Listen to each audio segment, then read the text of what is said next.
Hi and welcome to a cEDH card review for Tataru Taru. When Tataru Taru enters, you draw a card and target opponent may draw a card. Then, whenever an opponent draws a card, if it isn't that player's turn, create a tapped treasure token. This will only trigger once each turn. So far, this is amazing, and I would be so bold to say that this is going to contend for being potentially the best card from the entire Final Fantasy set. The best card for the set is definitely up for debate. For example, we have KEFKA Court Mage, huge potential for mid-range and Turbo Grixis, all that stuff. Then we have VIVI, also an upcoming great potential commander. And I have made deck tech videos for both of these commanders, link in the description below of this video. But Tataru Taru might definitely be the most played card inside the cEDH format from the Final Fantasy set, as it could go inside the 99 of a lot of different commanders. cEDH Weatherlight Captain would love to add this into her build. I honestly think this might be an auto-include inside cEDH Weatherlight Captain, but we will see. You can also play this inside Tymna Crom, or have this inside Tymna Thrasius TNT. Marnius Caligar is going to auto-include this one. When I think about it, Marnius Caligar might be the most happy commander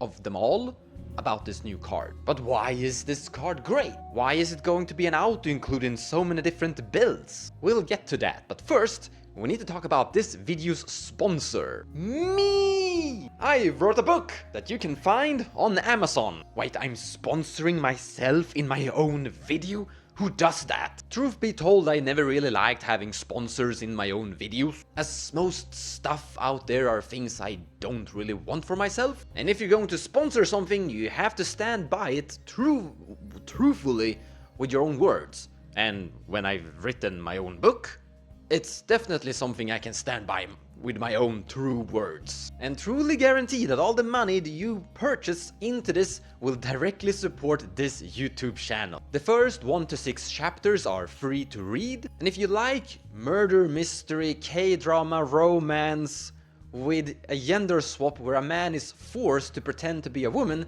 then yeah, this might be a book for you. So huge thank you if you're interested, and if you do purchase and read it, please leave a comment below in any of my future videos what you think of it. But now, let's get back to the video. The reason this card is very strong is because of all of those Esper Sentinels and Rhystic Studies and Mystic Remoras that are going to generate triggers outside their owner's turn and then generate treasures for you. Now the treasures will enter tapped, so that is going to be a problem. It's not going to be a card that is guarantee you to have mana for instant speed interaction because the treasures enters tapped, but still this could ramp you a lot. Now it only triggers outside that player's turn, so Tymna the Weaver isn't going to generate a treasure trigger for you, but the flying zombie Crom will. Thrasius Triton Hero usually activates in the last opponent's end step, meaning you're drawing cards with Thrasius on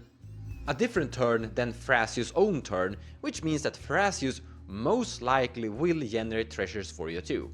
Now, Thrasius could activate on his own turn, negating this potential, but that's something they do when they're trying to like storm off and win. It's very not recommended to like tap out to put a bunch of Thrasius activations on your turn and then pass the turn and don't have mana for any interaction. So Thrasius players are probably going to generate triggers for you with this. The One Ring is usually being activated on your own turn, so it's not going to synergize with this. Every single Wheel of Fortune is going to synergize with this. In the end, truth be told, there's a lot of cards that are very common staples of the format that are always more or less popping up in close to every cEDH game out there that is going to generate a trigger here. So the amount of treasures this is going to generate, in the end it's a little bit hard to actually predict like how good it's going to be.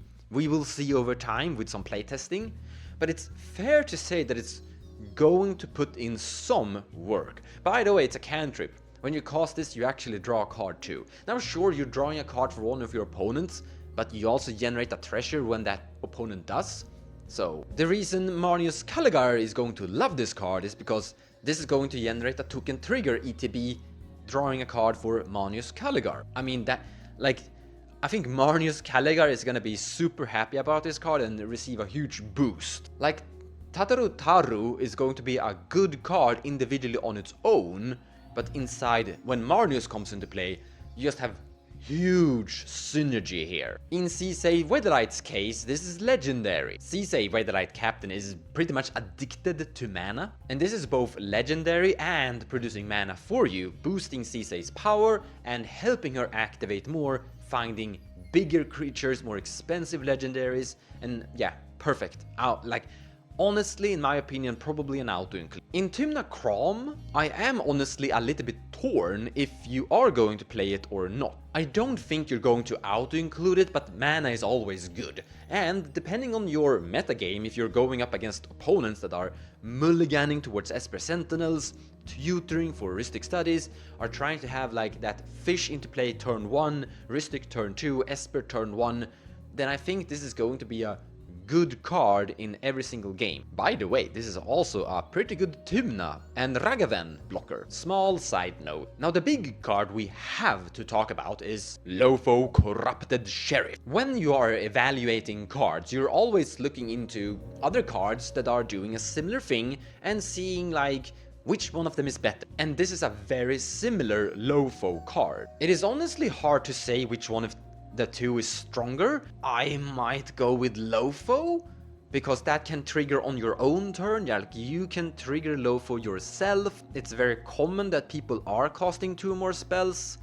On the other hand, it's also very common that people are drawing cards outside their own turn. So in the end, I personally might say I think Lotho is stronger, but I could be wrong. Feel free to leave in comments below of this video what you think regarding that fact. But what I do know is that they are very similar in power level. So how good Lotho is will be a determining factor on how good this card is. And Lotho is really good. It's heavily played in Sisei. I might say it's already an auto-include in Sisei. It's an auto-include in Marnius Caligar. And it's seeing some action in Tymna Crom too. However, here comes the question, how many Lothos do you need? Is it too much? Like, would you play 2 Lothos if you could? I could do that in Sisei, I probably would. Yeah. If Marnius Caligar could play 2 Lothos, he would. Okay, okay. Yeah, good, great. I mean, that just summarizes it all, I think. As a finalized verdict on the card review, the more and more I think about various commanders, and I ask the question, would I play a secondary Lotho in this 99? And the answer is more or less always yes. So that's a pretty good verdict on how good this card potentially is. And that's the wrap up of this video. Thank you so much for watching. Very, very personally excited about this card, and I think it's going to do great inside Sisei. And I am happy that it's boosting non-Tymna Crom decks and non-Rogside decks, and I do think that Marnius Caligar could benefit from some boost too. Like, this is going to help you put Marnius Caligar into play faster, but it's also going to help you generate Marnius Caligar card draw triggers. It's gonna be great in Tivit too when I kinda think about it, helping you to cast that big Sphinx. But for me personally, I am very excited for my Sisei builds. In any case, thank you so much for watching, and I'll see you guys in the next video.